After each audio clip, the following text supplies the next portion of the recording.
함께 예배하는 모든 분들 가운데 이 말씀의 축복이 함께 하시기를 주님의 이름으로 축원합니다.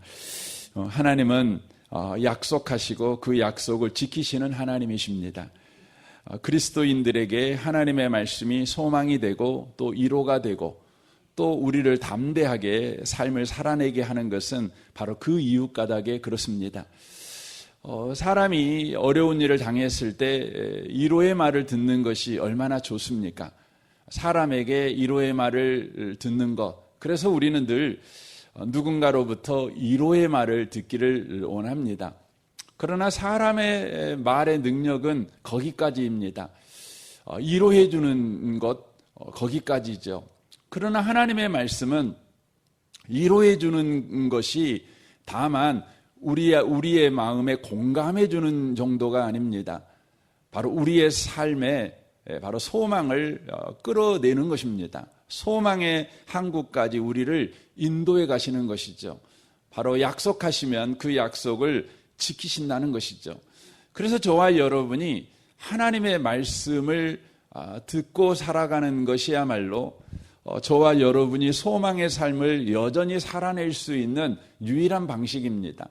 더 나아가 여러분과 제가 환경과 상황에 억눌리지 않고 그것들을 속에서도 여전히 담대하게 살아갈 수 있는 담력이 바로 하나님의 말씀에서 나온다고 하는 것입니다.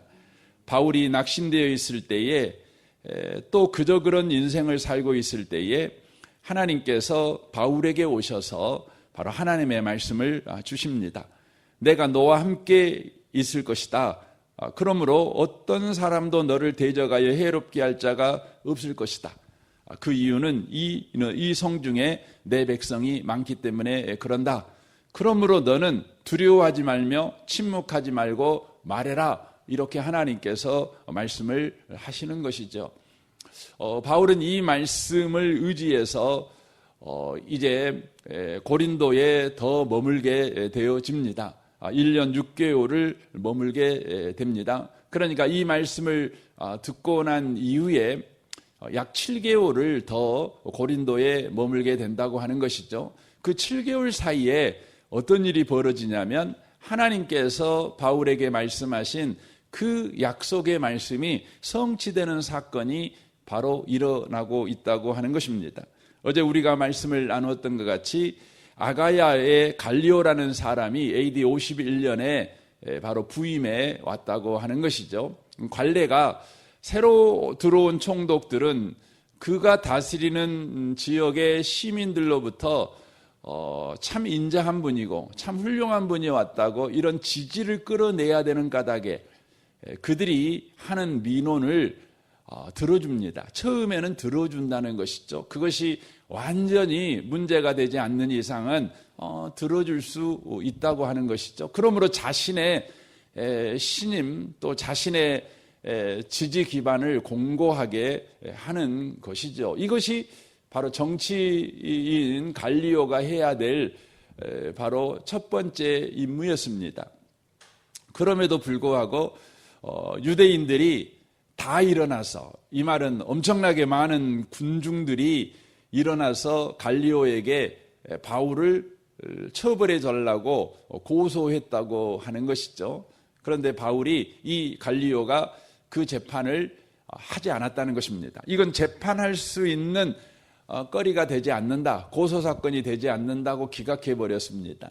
그런데 그 기각한 이유가 정교 분리 원칙이라고 말씀을 드렸습니다. 자그만치 이 사건이 일어난 이후 1700년 후에나 세계 역사 속에 실제 명문화되어지는 사상입니다. 그것을 지금 갈리오가 지금 가지고 와서 이 적용을 따라 보니 이것은 기각해야 마땅하다, 이렇게 이야기하고 있다는 것이죠. 이것은 말도 안 되는 것입니다. 왜냐하면 갈리오가 이러한 생각을 할 수가 없는 사람이에요. 왜냐하면 당시에 로마라는 나라에 정의가 있습니다. 여러분, 이 시대의 정의는 강자가 약자를 보호하는 것입니다. 부자가 가난한 자들을 여러분 구제하는 것입니다. 이게 정의입니다. 그래서 이것을 우리는 이제 분배라고 그러죠. 분배의 원칙. 그래서 성경에서도 정의가 뭐냐? 그러면 여러분 분배하는 것입니다. 강자가 약자를 섬기는 것입니다. 또 가난한 사람을 부유한 사람이 섬기는 것이죠. 이게 정의라는 것이죠. 하지만 노마의 정의는 그렇지 않습니다. 노마의 정의는 강자가 약자를 지배하는 것입니다. 이게 노마의 정의입니다. 그래서 노마에서 가장 부조리한 덕목이 뭐냐? 그러면 그건 겸손이라고 봤습니다. 겸손. 이것은 노마 시민으로서 가장 부적절한 덕목이다. 이렇게 봤어요. 여러분, 겸손이 얼마나 중요합니까? 그런데 겸손은 누가 하는 거냐? 약자들이 하는 거라는 거 생각을 했어요. 그러므로 정의에서 그들은 정의롭게 살 수가 없지요. 약자는 정의롭게 살 수가 없어요. 왜냐하면 정의가 강자가 약자를 섬기는 거니까. 여러분, 정의는 누구만 실행할 수 있는 거죠? 강자만 실행할 수 있는 거예요. 승리자만 실행할 수 있는 거예요. 그러므로 겸손이라는 것은 약자의 덕목이고 패배자의 덕목인 까닭에 가장 노마 사람들이 경멸했던 덕목이 겸손이에요. 겸손. 그래서 성경 고린도 전서에서도 나오지만 노마 사람들에게 있어서 십자가는 뭡니까? 미련한 것이에요. 십자가는 미련한 것이죠. 십자가가 뭡니까? 바로 예수님께서 인간의 죄를 짊어지고 십자가에 대속제물로 죽으시는 거 아니겠습니까? 근데 노마 사람들 입장에서는 그게 도무지 이해가 될 수가 없는 거예요. 그래갖고 구원을 줬대요. 여러분, 구원은 누구만 줄 수 있는 거죠? 승자만 줄 수 있는 거예요. 노마 사람들의 정의관념에서 구원은 누구만 줄 수 있냐면 왕만 줄 수 있는 거예요. 구원은 누구만 줄 수 있냐면 산자만 줄 수 있는 거예요. 그런데 십자가는 뭐예요? 무기력하게 진자예요. 진자. 패배자지요. 국가 권력에 의해서 강제로 십자가에 못 박여 죽어버렸으니 패자 아닙니까? 약자 아니겠습니까? 그리고 죽어버렸어요. 여러분, 약자가, 죽어버린 자가, 패배한 자가 어떻게 구원을 줄 수 있냐는 거죠. 그건 말도 안 된다는 거죠. 이게 그래서 십자가가 뭐냐면 바로 미련한 것이 되는 것이에요. 그러므로 이 갈리오라는 사람의 입장에서는 한 사람보다 1000사람의 바로 그 민원이 정인 거예요. 그래서 여러분, 100사람의 이야기를 들어주는 것이 정의예요. 한 사람 편을 들어주는 그건 노마의 정의에서 벗어난 거예요. 그건 있을 수 없는 거예요. 그런데 이 갈리오가 이 일을 지금 하고 있는 거예요. 어떻게만 가능한 거죠? 여러분, 이것은요, 갑자기 갈리오가 착해져서 되는 게 아니에요. 갈리오가 착하다는 것 자체도 그 당시의 문화에서는 강자가 약자를 살피는 거예요. 강자가 약자를 지배하는 거예요. 이게 뭐예요? 도와주는 거예요. 여러분, 말이 이상하겠지만 그런 겁니다. 그러므로 갈리오 입장에서는 이건 도무지 있을 수 없는 거예요. 근데 이 있을 수 없는 일을 갈리오가 하고 있는 거죠. 이건 누구만 하실 수 있느냐? 바로 하나님만 하실 수 있어요. 왜냐하면 이건 하나님의 정의니까. 하나님의 정의니까. 하나님의 성품이니까. 하나님만 하실 수 있는 거예요. 왜 이렇게 하셨어요? 그것은 하나님이 약속하셨고 그 약속을 지키시기 위해서라는 것이죠. 이 아침에 오신 복 있는 성도 여러분, 여러분이 기독교인 아닙니까? 기독교인이라는 것은 굉장한 겁니다. 놀라운 것입니다. 왜냐하면 하나님이 약속하시고 약속을 성취한 것을 우리가 믿기 때문에 그렇습니다. 그리고 또한 우리 인생이 하나님의 약속 안에 들어온 인생이요, 하나님이 약속하신 것이 성취되어지는 인생을 저와 여러분이 살고 있는 까닭이 그렇습니다. 여러분, 예수를 우리가 믿는다는 거 뭐죠? 예수를 믿는다는 것은 하나님이 약속하신 그분, 바로 그분이 이 땅에 오셔서 하나님의 약속을 성취하셨다. 그래서 하나님의 약속과 성취가 누구냐? 예수 그리스도시다. 우리에게 구원자를 약속하셨는데 바로 그분이 예수 안에서 성취된 사건, 그러므로 우리는 예수를 믿는다, 이렇게 되는 것이죠. 그래서 로마서 1장에서 복음을 설명할 때 그렇게 설명을 하는 겁니다. 이 복음은 하나님이 선지자들에게 미리 약속하신 것인데, 이렇게 돼 있어요. 미리 약속하신 것인데 이게 예수 그리스도 안에서 성취된 사건이에요. 이게 복음이에요. 얼마나 놀라운지 몰라요. 그래서 이 성경은 우리에게 끊임없이 약속하신 것을 우리 하나님이 이루신다, 그렇게 말씀하죠. 특별히 여기에 보면 하나님께서 바울에게 말씀하죠. 어떤 사람도 너를 대적하여 해롭게 할 자가 없을 것이다, 이렇게 약속하신 것을 우리 하나님이 지키시죠. 어떤 자도. 그러니까 로마의 정의를 가지고 있는 자도, 권력을 가지고 있는 자도, 사람을 그냥 죽이고 살리고 할 수 있는 그런 권력을 가지고 있는 자도 너를 절대 해하지 못한다는 거죠. 왜냐하면 내가 너와 함께 하니까. 이렇게 약속하신 것입니다. 저는 여러분 성경을 보면 저는 개인적으로 하나님을 이렇게 믿고 살지만 저는 하나님을 안 믿고 살아야지 이렇게 생각을 막 하려고 해도 그것이 안 돼요. 왜 안 되냐면 이 성경에게 제 안에 그냥, 물론 가장 근본적인 건 성령이 내 안에 들어오셔서 예수 믿게 하는 은혜를 주시는 까닭에도 그렇지만 제가 가지고 있는 지적 능력으로 봐도 저는 하나님을 부정할 수가 없어요. 왜냐하면 이 성경에 등장하고 있는 모든 이야기들은 역사 속에서 약속하시고 그 약속들이 성취된 사건들을 기록하고 있는 까닭에 그렇습니다. 한 사건만 말씀을 드리면 이스라엘 민족이 바벨론의 포로로 끌려가지요. 이스라엘이 멸망하게 되죠. 그런데 이스라엘이 멸망하기 전 160년 전에 하나님께서 이사야 선지자를 통해서 약속을 하십니다. 70년 후에 너희들이 이제 바벨론의 포로로 끌려가겠지만 70년 후에 내가 너희들을 해방시켜 주겠어, 이렇게 말씀을 해 주시죠.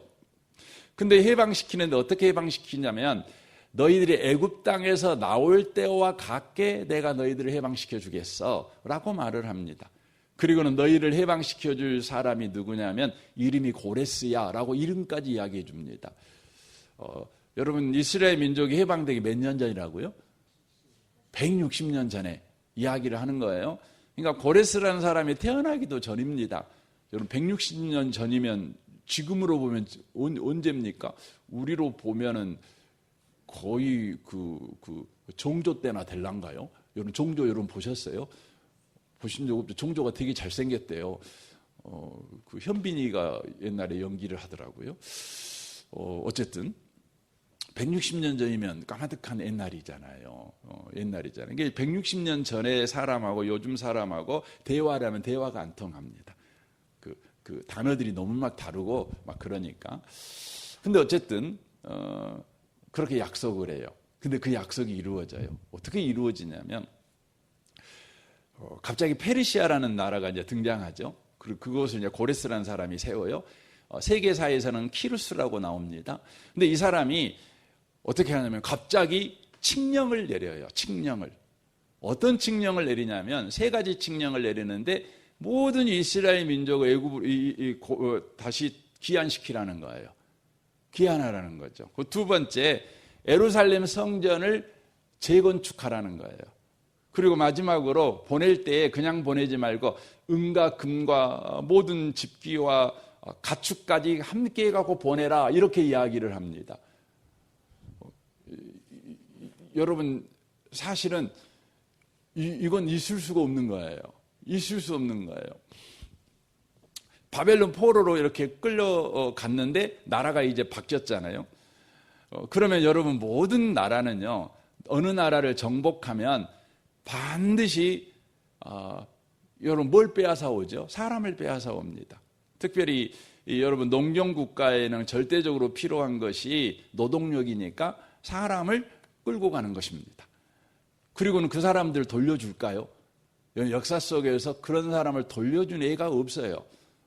왜냐하면 여러분 노동력이라는 것은 그 국가의 경쟁력이기 때문에 경제력이에요. 그러니까 여러분 노예를 갖다가 쓰면 어떤 것이 좋냐면 여러분 일반 노동자들한테는 뭘 줘야 되죠? 월급을 줘야 돼요. 월급을. 그러니까 사장님이 100만 원을 벌면 보통 여러분 인건비가 한 60% 나갑니다. 60% 가까이 나갑니다. 그러면 사장님이 기껏 벌어봤자 40% 버는데 그 40%에서도 뭐 제로비 띄고 이것 띄고 이것 띄고 그러면 사장님들 별로 돈 못 벌어요. 실제 돈 별로 못 법니다. 그러니까 여러분 사장님이 돈 벌려면 어떻게 하면 되죠? 인건비 60%가 안 나가면 돼요. 나갈 수밖에 없는 것이 여러분 그 제로비 뭐 이런 공장 돌리는 전기료 이런 건 나갈 수밖에 없다고 하더라도 돈을 버는 가장 좋은 방법은 뭐냐면 노동자들한테 월급을 안 주면 돼요. 노동자한테 월급을 안 주고 노동자한테 밥만 먹이고 일시키면 좋잖아요. 그럼 노동자한테 월급 안 주고 일시키는 방법이 뭐예요?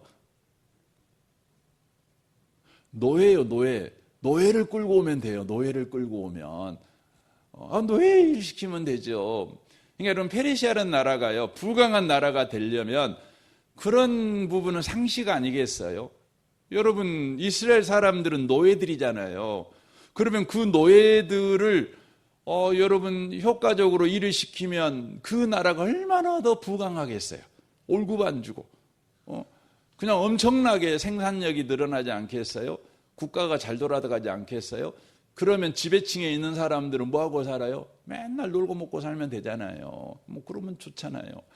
근데 여러분 노예를 다 보내보면 어떻게 돼요? 국가가 하루아침에 경제가 주저앉는 거죠. 여러분 우리나라 인구 감소가 왜 문제가 되는 거예요? 노동자가 없어지니까 문제가 되는 거예요. 다른 게 아니에요. 노동자가 일할 사람이 없어지는 게 제일 문제가 되는 거죠.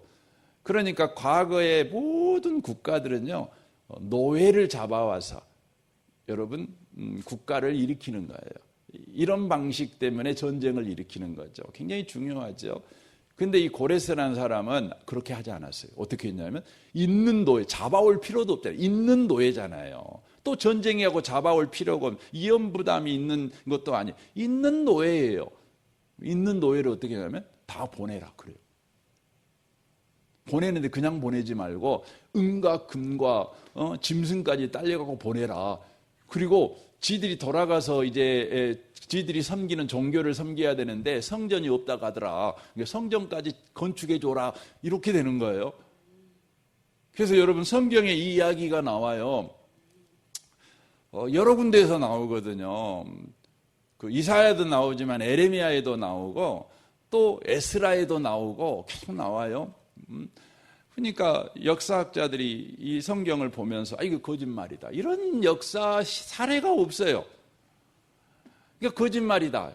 이것은 성경이 꾸며낸 이야기다. 이렇게 생각을 했어요. 근데 제가 어제 말씀드렸죠. 그 성경이 거짓말이라는 걸 밝히려고 만들어진 학문이 뭐라고요? 고고학이라고요. 그래서 여러분 이제 1800년부터 1900년 이 어간에 많은 유럽인들이요 고고학 즉 우리 뭐죠? 인디아나 존스 여러분 영화 아세요? 그 사람이 고고학자잖아요.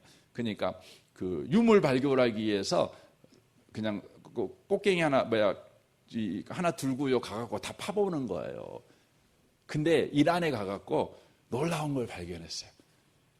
이게 뭐냐면 고레스의 서판이에요. 지금 대형 박물관에 있어요. 2층에가 있다 하더라고요. 한번 언제 가보세요. 대형 박물관에 이게 있어요. 고레스 칙령이 발견됐어요. 고레스 칙령에 보니까 이 내용이 써져 있는 거예요. 이게 가짜인 줄 알았는데 성경에만 써져 있는 예수 믿는 사람들이 만들어낸 이야기인 줄 알았는데 그게 유물로 발견된 거예요. 서판으로 이렇게. 여러분, 고레스가 그렇게 하게 된 이유가 뭐죠? 성경에 나와 있어요. 하나님께서 고레스를 그렇게 감동 줘갖고 그렇게 한 거예요. 그렇게 한 거예요. 근데 저는 개인적으로 생각할 때 그렇게 해놓고 고레스가 얼마나 후회했을까? 그런 생각도 들어요. 땅 치고 후회했는가도 모르겠어요. 그런데 그런 거예요. 여러분, 기독교 신앙은 우리끼리 모여갖고 우리 열심히 하나님 믿읍시다, 서로 격려하면서 믿는 종교가 아니에요. 여러분, 하나님 믿는다는 것은요, 하나님이 친히 약속하시고 그 약속을 우리의 현실 속에서 성취하심으로 하나님을 믿는 그 위대한 삶을 살아내게 하시는 거예요. 그러니까 우리의 열심히 기독교 신앙을 지키는 것이 아니라 하나님의 신실함이 기독교 신앙을 지켜가는 것이에요. 여러분, 이 아침에 여러분의 인생이 이 위대한 하나님의 신실하심 속에 들어가 있는 인생이라는 걸 여러분 꼭 기억하셨으면 좋겠어요. 그리고 오늘 또요, 하나님은 약속하신 걸 지키신다. 이것을 여러분과 제가 기대하면서 오늘 하루를 또 살아내시는 모든 분들이 다 되시기를 주님의 이름으로 축원합니다. 아멘. 우리 같이 기도하겠습니다.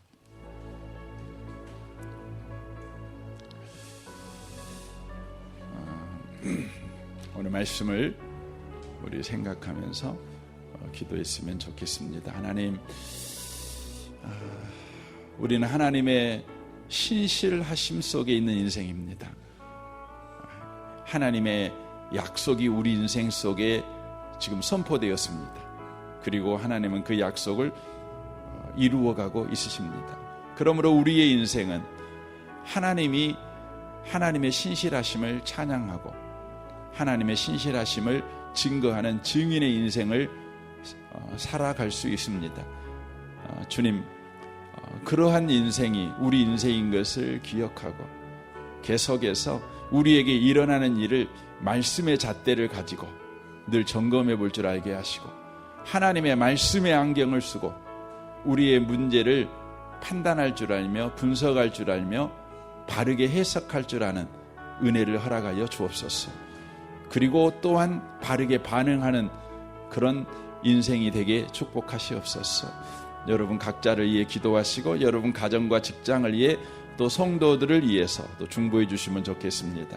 내일 주일입니다. 내일 주일 예배를 위해서 여러분 기도할 때 좀 예배가 주님을 만나는 하나님 말씀으로 오신 주님을 만나는 그런 신비하고 놀라운 예배가 되게 해 주옵소서.